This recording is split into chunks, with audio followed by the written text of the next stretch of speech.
Hey y'all, so today we are talking about a testimony, my testimony in my relationship with God. Buckle up. So, I don't really know where to start. So, I'm just going to start with 2019. I had a relationship with, I didn't really have, that's a lie. I didn't have one with him really before 2018. I talked to him, but it wasn't no deep relationship. It ain't like what it is today. But I was going to church and doing stuff. I was, doing the motions, the religious thing, going to church, showing up on Wednesday. I was doing things outside of church. I was really helping, and I was utilizing my gifts, but not to capacity. But my church that I attended back then, they did teach you about spiritual gifts. So it was a lot of foundation was laid there, but I wasn't doing things to the capacity. However, in 2019, I started to dig deeper and wanted to strengthen my relationship with God. I was in therapy. I started therapy October 2019. And so therapy had been going very well. Like my therapist, it's a divine relationship. It's a divine relationship. And my therapist is lit. Okay? She's lit. I want to give out her information, but I don't know because I don't want to get her in trouble because she's so lit. Because at some point I'm going to tell y'all the things we discussed. Like my therapist has her own set of gifts, and she utilized them in helping prune me and get me to maturity. And it's been an awesome experience, but I'll get back on topic. So my relationship with God was distorted because of the relationship that I had with my birth father, as well as father figures in my life. I didn't feel like it was hard for me to trust God. It was hard for me to believe him. It was hard for me to understand that he was going to protect me because other people had not protected me. Other people, like I wasn't able to put my trust in other men, and the other men in my life that were supposed to be father figures, they just didn't protect me. And it's not, I'm not gonna sugarcoat nothing. Well,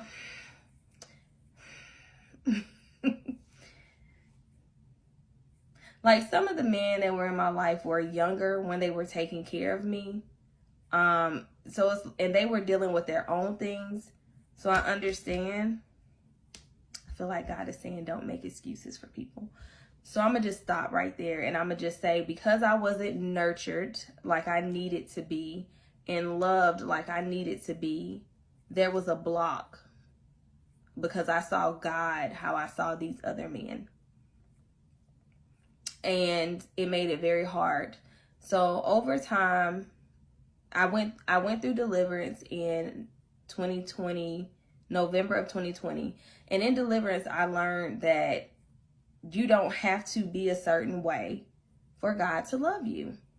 And I didn't even realize I was moving as such, but I was told, you don't have to do anything. You don't have to look a certain way. You don't have to act a certain way. God is going to love you. And what I now understand is that it doesn't matter how much you pray. It doesn't matter how much you do praise and worship. It doesn't matter how much sin you cut out. God is going to love you regardless. He doesn't love us because we do A, B, and C. He loves us because we are his children. And I want to be clear when I say this next part. God calls you by your name. He does not call you by your sin. Satan calls you by your sin. God hates sin, but he does not hate his children. It doesn't matter if you're part of the LGBTQ community. It doesn't matter if you cheated on your husband, you cheated on your wife, you lied. It doesn't matter. No sin is greater than the next. God is still going to love you. Now, the Bible does say, y'all know I don't know everything in the Bible. The Bible does say something about being spit out for being lukewarm. So I'm gonna leave that. I'm gonna leave that right there, and y'all do what y'all will with it. If y'all want to straddle the fence, that's on y'all. But this is why it is so important to have a personal relationship with God, because God will begin to peel back those layers, just like an onion has many layers to it. God will slowly begin to peel back those layers. I had so much hurt, so much trauma attached to me. It was so many layers that he had to pull back, just layers on top of layers. And that's what deliverance and my therapy did for me. But I just used to have a really big problem knowing my identity. And now I know my identity, but it took a long time. I had to learn my identity, and I had to truly understand that God loves me for me. There's not anything that we need to do for that to take place. He loves us.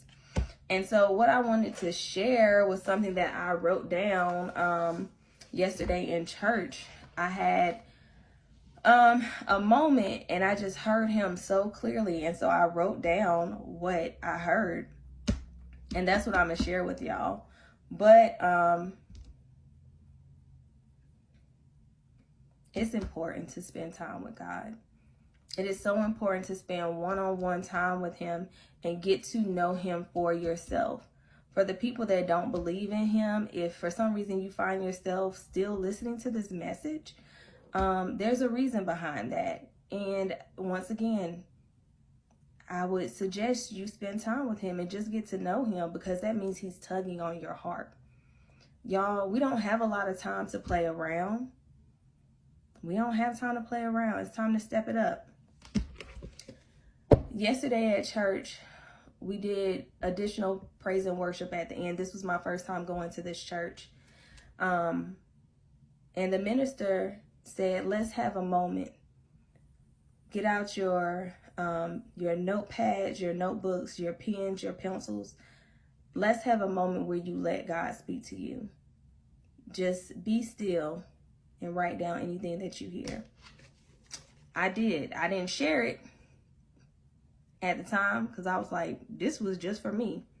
And even earlier when I started recording this video and it would never go through, I tried recording this video several times earlier today and it wouldn't go through. I'm glad it didn't. I thought it was the enemy, but I now question, was it the enemy or was I missing a piece of the puzzle? Because I thought that this message was just for me. But I feel like when I read it, it's going to touch other people. It's going to tug on the hearts of some people. And this is just, I think it's really just a reminder, y'all, that God loves y'all. He loves his babies, okay? So, 8/13/2023. Today is the 14th, but yesterday was the 13th.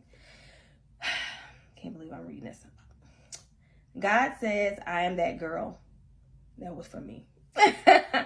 Rest in me and know that I am God, your protector, your peace, my safety, my safe house. I have a safe house in him. Everything else is written verbatim, exactly how I heard it.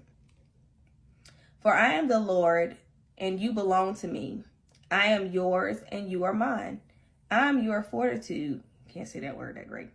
You are mine. You are safe. You are like no other. You are special. You are mine. I will guide you and show you the way. I will send others to help, but no, I will be walking. Y'all, my bad. I'm not editing this. I'm going to go back. I will guide you and show you the way. I will send others to help, but no, I will be working through them. Don't be afraid, for I am with you. My rod and my staff, they comfort you. Don't be afraid. I am here. It is me. I want you to pass the test. It is your portion. Love, joy, peace is your portion. You are safe. I am here. My children are not to be afraid or dismayed, for I am with them. Saith the Lord. I don't like to say that, but that was definitely him. Okay, love y'all. Yeah, my nail broke.